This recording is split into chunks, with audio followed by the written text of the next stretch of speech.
Hello everyone, we're back today with two games in the Dragon Quest series, which are Dragon Quest VI Realms of Revelation and Dragon Quest IX Sentinels of the Starry Sky. Now, before we start, I will note a few things. First of all, my voice and the video quality and the style may sound and look a little bit different because I'm actually recording this on an iPad, since I don't have these games on my computer and can't use a screencast to get those. So it may be a little bit weird, but I'm hoping that as long as you guys can hear me, then it should be good. So what I'm going to show you here is essentially just a little bit of gameplay from each game to show you basically the graphical style and sort of the similarities and differences between the two games. And I really don't have as much time as I'd like to, because I actually previously recorded an episode that lasted a little longer than my video limitations. So I'm going to try to keep this to the point. So what you're going to see here is me just using a bunch of different attacks on random enemies that I'm much stronger than at this point in the game. And to clarify, at this point in the game, by that I mean that I have no idea where I am in the game, but I am far enough along that wherever I am, I'm well over leveled for the area.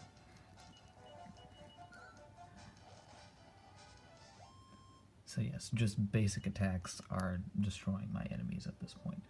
So normally it would be much harder, but as you can see, me and my party are doing pretty well for ourselves. So there's a variety of enemies that you'll see in this area, though not too many. And I'm just going to be performing basic and sort of interesting attacks on different enemies. I'm going to make note right here. This is my favorite move in the game. This Falcon Slash that my friend Amos here is going to use. And you may get to see why when I switch over to, oof, I did not know that's the graphic for what Boom does. So all of that was just what he did. But yeah, Falcon Slash is, you may get to see it in Sentinels of the Starry Skies, or DQIX is what I used to shorten the acronym of Dragon Quest IX to back in the day.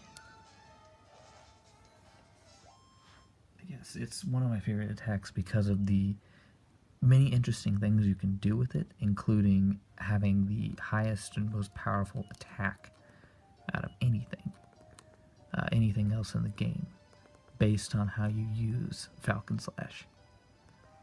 What did I want to do?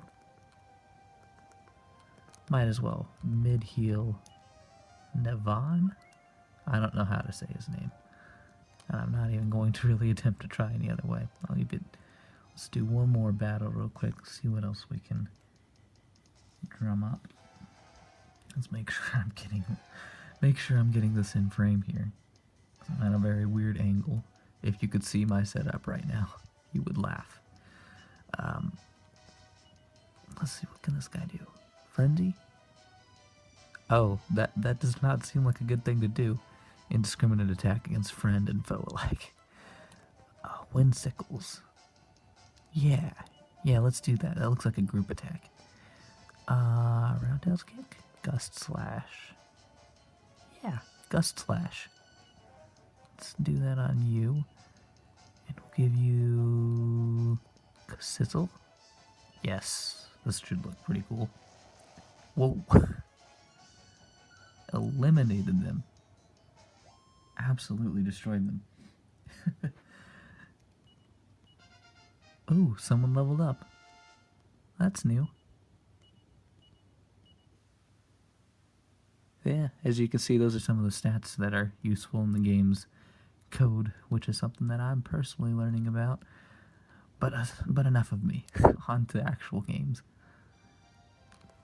So I'm going to go ahead and jump back into this little save point here, which is a funny thing you'll notice between the games. Your save points are sort of like confessional things in the Catholic Church. So you confess to a priest or a priestess in this case, and you overwrite your save file and save the game. And then it will give me the option to turn the game off. Yeah, that's one thing I don't like, is when you actually want to quit the game, it forces you to turn the system off. But we can work with that because we have this. That's right. 2 DSs just to complete the little setup here. Now, what I've done here is left off from my previous failed attempt at a video. I am in a grotto, or a place that you get to by treasure map in this game. Ooh, we are definitely fighting this thing. This is a very rare monster. You're lucky that you get to see this because they don't appear very often at all. But yeah, this is... Let me just sort of reset my mind here. This is Dragon Quest IX. And you can already see the graphical difference. It's very obvious, very plain to see. And you'll get to see this is 3D as opposed to 2D graphics. A lot more detail went into it, and a lot more planning. And these enemies are also much more detailed. All visually pleasing to me. And if you've read any of my other reviews, I am very, very into graphics. They sell a lot of the game to me, or for me. But yeah, as you can see there, I also used... Oh no, I didn't. I just have a... Let me show you real quick. I have an item... It's back here. Miscellaneous equipment. The items I have equipped: Uber Falcon Blade. As I noted earlier, there was this thing that I was doing in Dragon Quest VI with the Falcon Slash. The Falcon Blade does essentially a Falcon Slash for you, just because you have that weapon equipped. Now, if you do that, if you do an actual Falcon Slash along with, while using the Uber Falcon Blade, you get an attack that hits 4 times, which is the most powerful attack in the game. Which is actually kind of interesting because the weapon itself is not the most powerful. It's actually, I think, less than half of the most powerful weapon's attack. However, just because of the way it can be used with that one attack, it is the most... Wow! We are very lucky today. We've seen these Platinum King Jewels are... because I haven't really explained this, they are the EXP material of the game. They give you the most experience to put towards leveling up out of any other creature in the game. This is literally the best monster to farm experience points on out of anything. So it's very lucky that we get to see these things, because they're not supposed to come around very often, and they are, for whatever reason. Another thing that I just noticed that I didn't fix from the last playthrough was the fact that I only have 3 party members. If you caught that in the other game, I had 4, and I'm supposed to have 4 here. But I left my sage, or essentially my magic user, back in another place because I was playing with a friend a while back. But we've got no time to fix that. I'll just have to charge through this on my own, and that may be one of the only 2 or 3 times that I have been able to kill a Platinum King Jewel, which is what that was, with actual damage, instead of using a critical hit technique, which is what I was trying to do with my priest. I say priest. My priest is the 3rd character here. I have a gladiator, which you can tell by that little symbol, a warrior, and a priest with me. And while most priests are just healers, this one is quite the powerhouse, especially in terms of farming EXP monsters, metal monsters. So what I'm going to do right now is fight a boss for you and kind of show off a couple of different techniques, as well as a little bit of Well, mostly just the techniques. And how cool the enemies are. So this is post-game stuff, by the way, or just stuff that goes alongside the game. These grottos and fights and what I'm doing right now. I'm just gonna use, I think, random things this whole time. What should we do? Should we? Yeah, we'll psych up. Psych up is always a good thing to do. And I'll multi-thrust with you. So, oh, see, my priest is really good at hitting things.